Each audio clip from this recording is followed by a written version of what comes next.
TV Candidez. Aqui a cidade tem muito mais espaço. Fundação Jaime Martins.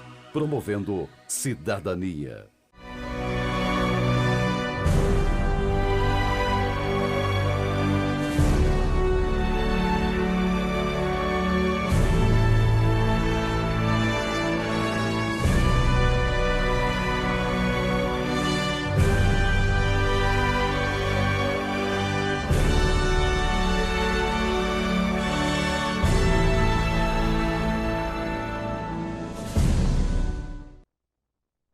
Olá, caros amigos que agora acompanham a programação da TV Candidez.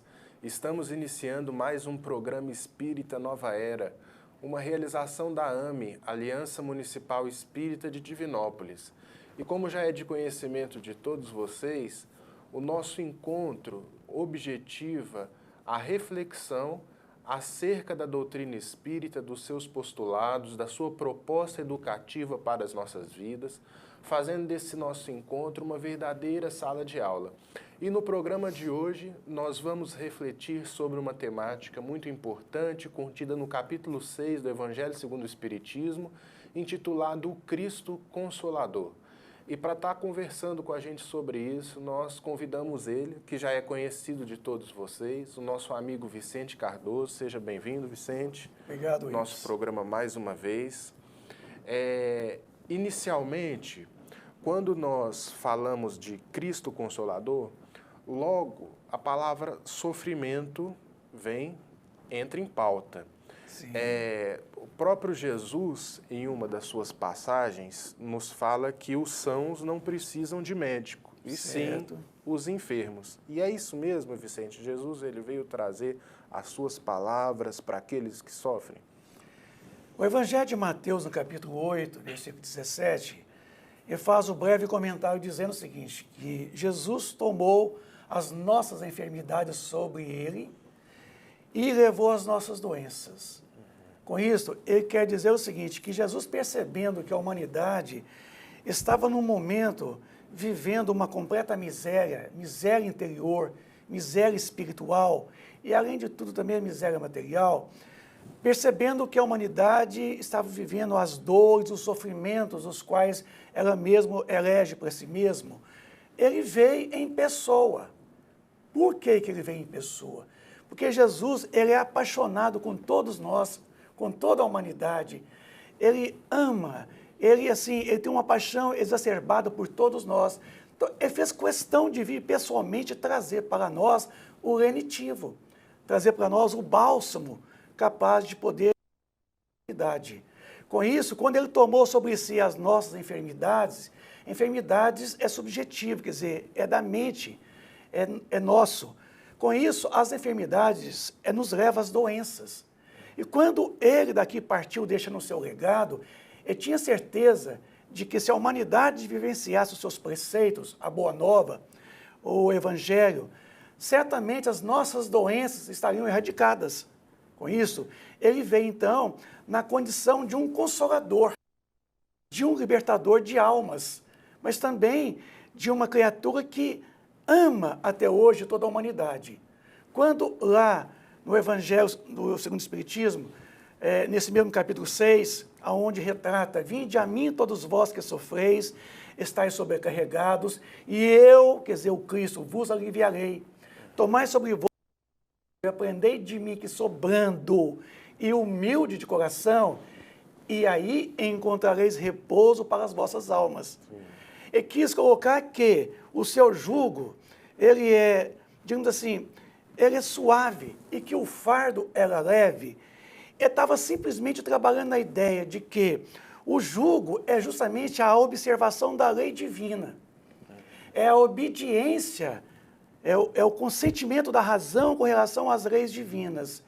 Uma vez vivenciado essas leis divinas, ela tinha como o fardo leve simplesmente uma única imposição, o amor, a caridade. Deixa tudo mais leve. Tudo mais leve, porque quando a gente observa as leis, vivenciando as mesmas, nós estamos vivenciando o amor, porque amor é lei. Sim. O amor retrata as leis divinas.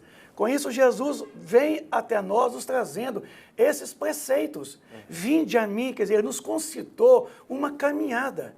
Quando ele nos concitou, ele estava nos colocando numa condição, unicamente de que esse convite de vinde a mim é uma tomada de atitude nossa. São atitudes que nós tomamos no nosso dia a dia, no sentido de caminhar na direção de quê? Da busca do amor, vivendo o amor pela caridade, porque a caridade é viver o amor, é a prática do amor. Com isso, essa caminhada certamente nos levaria a uma condição melhor de vida. Com isso, as dores seriam extirpadas da face da terra. Com isso, as nossas doenças já não mais existiriam, porque a enfermidade já não existia mais. Porque ele veio justamente para os enfermos. E aquele que ama sai de si, né, Vicente? Sai de e ao si. sair de si, se transportar para fora, aplaca em si mesmo a própria miséria. Porque amor é doação. Sim. Amor é renúncia. Quem ama certamente está pronto a renunciar, mas renunciar a favor, em benefício do outro. Com isso, quem realmente ama está sempre renunciando. Então, o Cristo vem nos trazer esse preceito para que nós pudéssemos aprender a viver numa completa relação de harmonia com as leis divinas. Mas um dos fatores pelos quais também se tornou Jesus o consolo foi o Sermão do Monte. Quando Jesus subiu ao monte e ali se dirigiu a toda a humanidade que estava em busca de uma mensagem, de alguém que pudesse consolá-los, reconfortá-los e mostrá-los a eles a direção a ser seguida, Jesus, ao subir ao monte, Ives, ele falou as chamadas bem-aventuranças, nos concitando a uma condição espiritual da qual nós ainda não éramos portadores. Sim. Então, as bem-aventuranças seriam uma espécie de uma plataforma do reino dos céus. É uma condução para a felicidade, porque o próprio nome bem-aventurado, ele significa o homem feliz, o homem pleno. E o bem-aventurado dos aflitos também, ele vai muito nessa direção, né, Vicente? Bem-aventurados os aflitos, bem-aventurados os misericordiosos, bem-aventurados que têm puro coração, bem-aventurados aqueles que têm sede de justiça, bem-aventurados aqueles que, na verdade, são brandos, são pacíficos, porque esses verão a Deus. Enfim, quando ele sobe no monte e dirige toda aquela multidão, nos concitando a essa atitude chamada de beatitude, que quer dizer felicidade, ele estava deixando muito claro que quando ele vem a mim, onde é que estava Jesus? Ele não estava aqui corporalmente entre nós, ele estava na sua realeza espiritual. Então, eu estava junto, ninguém vem ao Pai se não for por mim. E quando ele fala vinde a mim, ele estava falando da questão de seguir os preceitos de Deus. Seguir os preceitos. Então, as bem-aventuranças falam das qualidades e virtudes das quais nós precisamos conquistar no nosso dia a dia para encontrarmos a felicidade. Sim. Mas a felicidade, Ives, não é somente encontrarmos a felicidade. Encontrando a felicidade, certamente encontraremos o quê? O caminho que nos conduzirá realmente ao Pai, a Deus. Porque o único caminho que realmente nos conduz a Deus é justamente o caminho da felicidade. Com isso, a nossa posição hoje na Terra, através das bem-aventuranças, através dessa mensagem cristã, é justamente para nos direcionar esse caminho da felicidade. Chegando lá, certamente é o caminho que nós ainda haveremos de percorrer para encontrarmos realmente o reino de Deus. Porque uma coisa é reino dos céus, outra coisa é reino de Deus. O reino dos céus é justamente aquilo que tudo a gente passa a entender, que são os estados de consciência das quais todos nós estamos e possuímos. É aquilo de voltar para dentro de você mesmo, encontrar em você o céu, por isso que é reino dos céus. Com isso, ao voltar para dentro de nós mesmos, encontrando o reino dos céus, certamente é o caminho que nos conduzirá ao reino de Deus. Porque o reino de Deus é um só. Porque há um só Deus, não há deuses. Né? Mas céus são muitos, são estados de consciência. E quando ele se referiu a nós dizendo, na casa de meu pai há muitas moradas, e se não fosse, ele já o teria dito para nós, ele está nos dando uma condição, Ives, de acreditar numa fé do futuro, no futuro, que na verdade não existe ainda. O futuro não existe ainda. O futuro está para nós como aquela condição de expectativa de que você está trabalhando no presente, construindo o futuro. É um plantio. É um plantio. É aqui o segundo preceito dele, a cada um segundo as suas obras, as suas ações. Se é cada um segundo as suas obras e ações, o futuro não existe ainda. E é extremamente consolador essas palavras, né? Porque dá a cada um de nós, vamos dizer assim, a autonomia e a diretriz da própria vida na resolução dos próprios problemas. Eu acho que talvez através desse sentido que essas palavras de Jesus, elas vêm à nossa direção. Quando ele fala tem de bom ânimo, né? Tem de bom ânimo. Esse bom ânimo, quer dizer, o ânimo significa uma energia interna, Sim. né? Que cabe de alma, né? De alma, Isso. né? Essa potência que todos nós trazemos dentro de nós. A força da alma. E que nos leva ao movimento. Agora, Vicente, de que maneira as palavras de Jesus, elas podem nos trazer fortalecimento, elas podem nos trazer esperança, elas nos podem trazer consolo. O que elas têm de especial capaz de proporcionar esses estados da alma? Ives, Jesus em todos os seus preceitos, ele veio realmente retratar a lei do amor. Ele veio representar, quer dizer, ele veio testemunhar. Então, certamente, ele quis nos mostrar que o caminho pelo qual ele já percorreu é o mesmo caminho que eu, você e todos os espectadores deverão caminhar. Com isso, ele vem trazer para nós um embasamento muito importante, que é a questão do futuro. Se ele não falasse do futuro, de nada valeria eu estar aqui e você também falando para os nossos irmãos telespectadores. Porque o futuro é tudo aquilo que nos aguarda, a cada nova atitude, nós estamos construindo esse futuro. Então, a fé no futuro vem, de certa forma, nos credenciar uma grande possibilidade de trabalharmos no presente as nossas atitudes.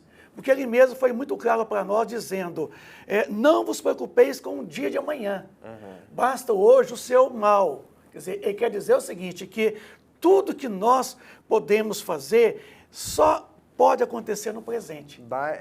O pão nosso de cada dia nos dai hoje, hoje. Quer dizer, não amanhã. Não amanhã. Por quê? Porque é hoje, é agora, Ives, é que eu trago em mim o passado. O passado é imexível. Você não pode mudar o passado. O passado ele já foi consumado. Então, o passado já foi um presente. Mas o passado está tão presente em mim quanto o próprio presente. Então, como eu não posso mudar o passado, mas eu também não posso mudar o futuro, porque o futuro não existe ainda, mas eu posso construir o futuro. Na onde? No presente. Então, é no presente que nós deveríamos agir no sentido de poder acreditar que para mim está reservado um futuro que dependerá das minhas boas ações.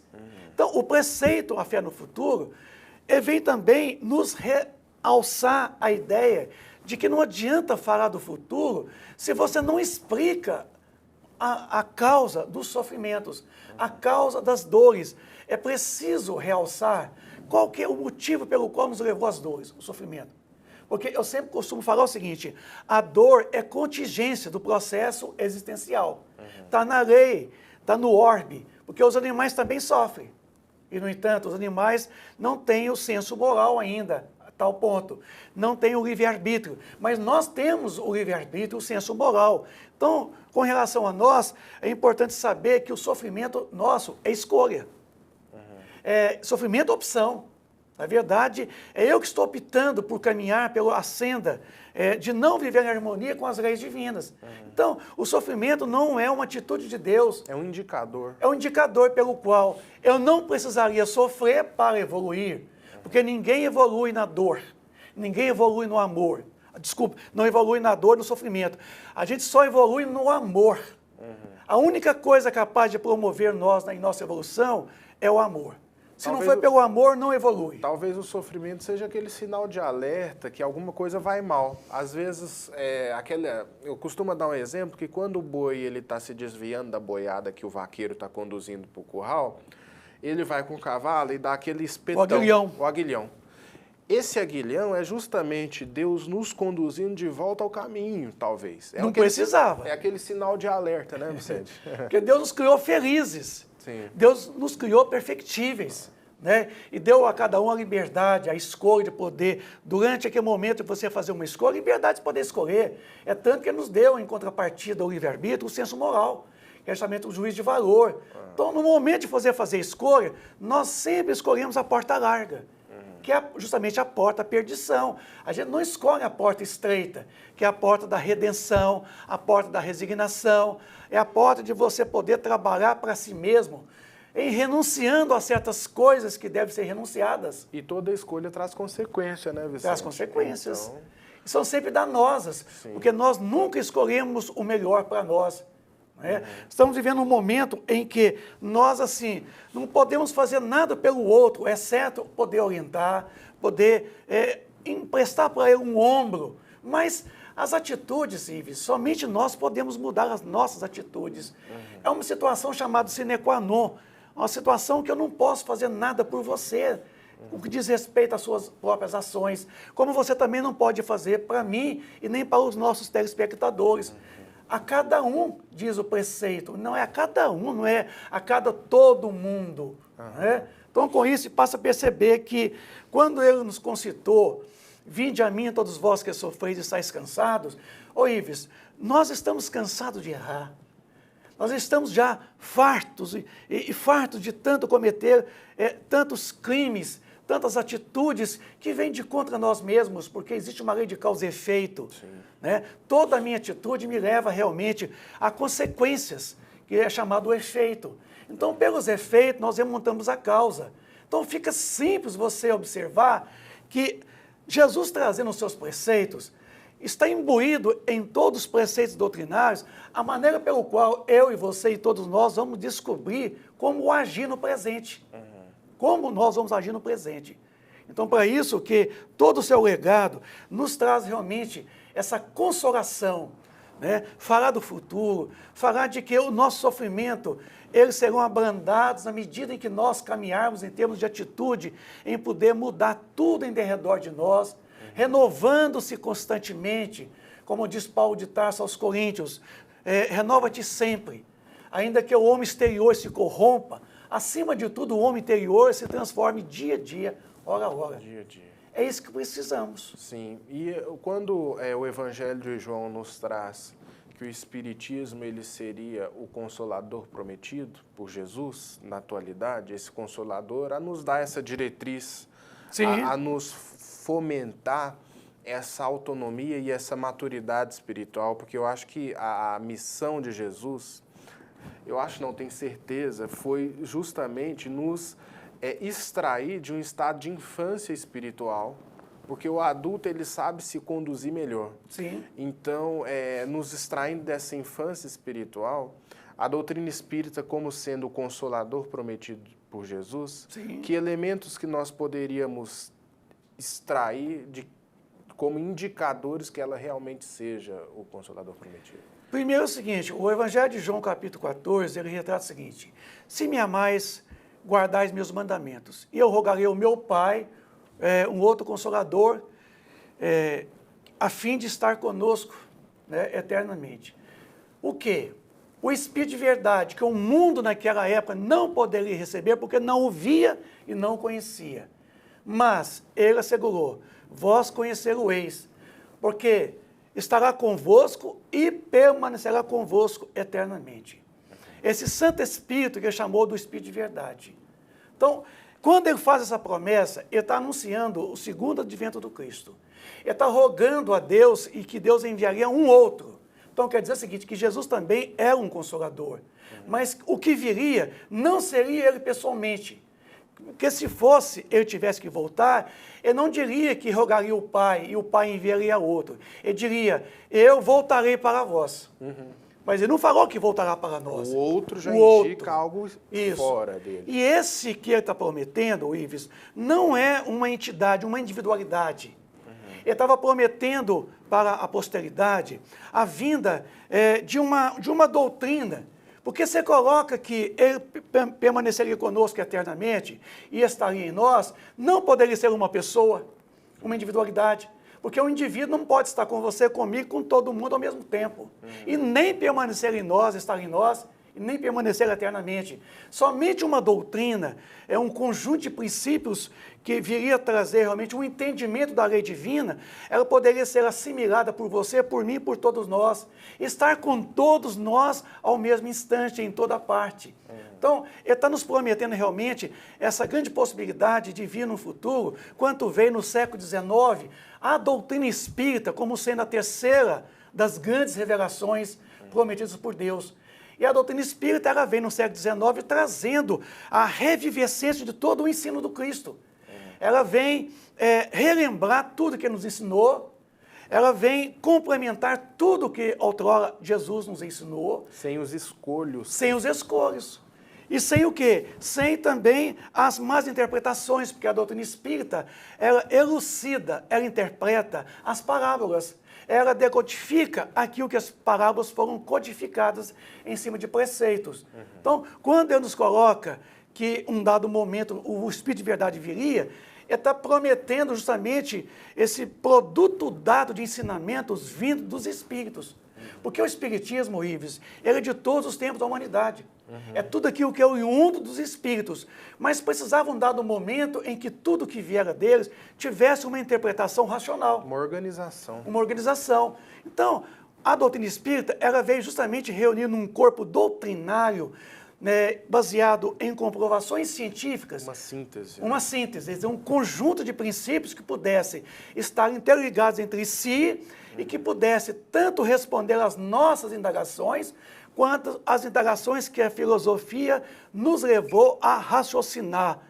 Com isso, a gente percebe que a gente tem que interpretar que a doutrina espírita é justamente essa promessa de Jesus.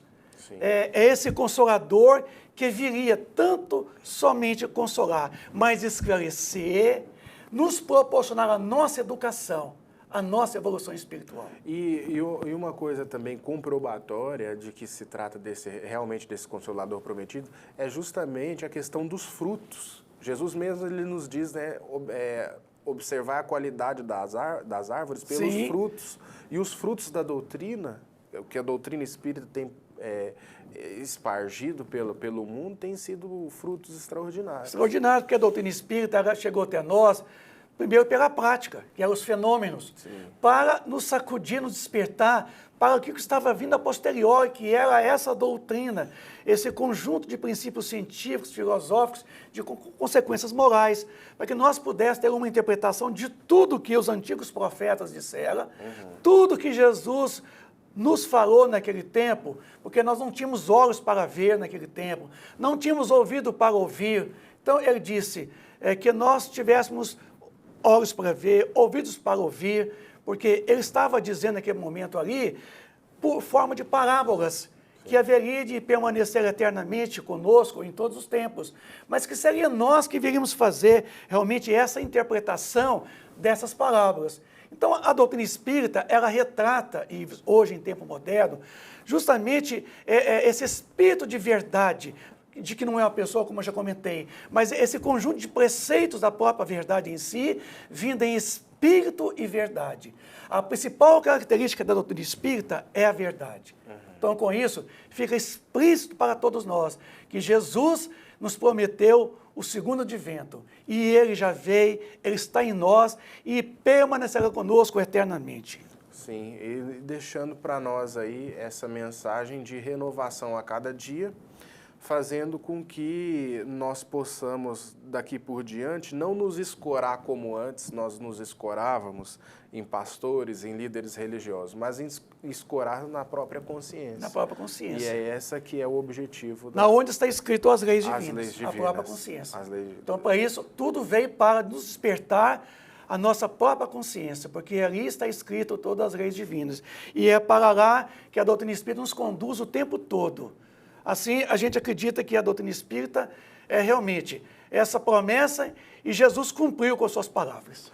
Vicente, nós gostaríamos de te agradecer. Eu que agradeço, Ives, pela oportunidade. Esse diálogo aqui interativo em que nós podemos, né, levar até todos alguns esclarecimentos pertinentes à doutrina espírita. Gostaríamos de agradecer também a você pela paciência, pela audiência, por estarem acompanhando esse nosso diálogo enriquecedor. dizendo ainda que na próxima terça estaremos aqui refletindo sobre outros temas. Desde já deixamos o nosso convite para um novo encontro. Muita paz e até lá.